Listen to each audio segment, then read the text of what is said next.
Kemudian Aisyah dan kawan-kawan cilik BPSS punya channel. Pada pagi ini, saya ingin mengabarkan tentang hadis Ma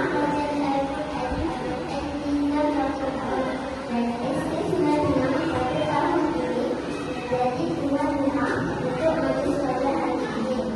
Majlis ini dibuat secara besar-besaran. Sejumlah sekolah akan hadir ke majlis pada hari ini untuk menyertai pertandingan seperti support, rakyat cilik, nasyid, tilawah dan hafazan. Mari sama-sama kita saksikan majlis yang akan berlangsung pada hari ini. Rasulullah, tanda syukur itulah taat setiap tempat, setiap waktu.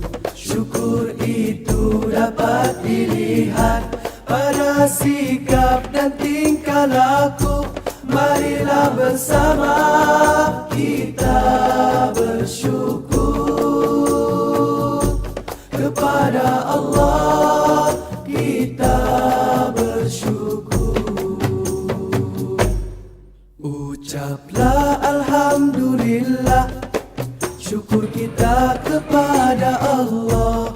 Ucaplah Alhamdulillah, syukur kita kepada Allah. Selawat ke atas Nabi Muhammad ya Rasulullah. Selawat ke atas Nabi ya Rasulullah. Syukur itu sifat mulia, hindar dari tamak haluba. Rasa cukup apa yang ada, hati tenang, hidup sejahtera. Mari amalkan rasa bersyukur, hidup bahagia, aman dan makmur. Syukur, syukur, syukur ya Allah. Syukur, Alhamdulillah.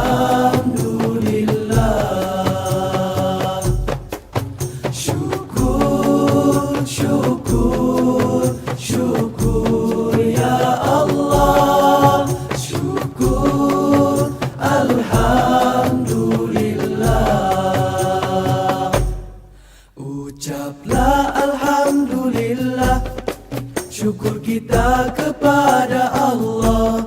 Ucaplah Alhamdulillah, syukur kita kepada Allah. Selawat ke atas Nabi Muhammad ya Rasulullah. Selawat ke atas Nabi ya Rasulullah.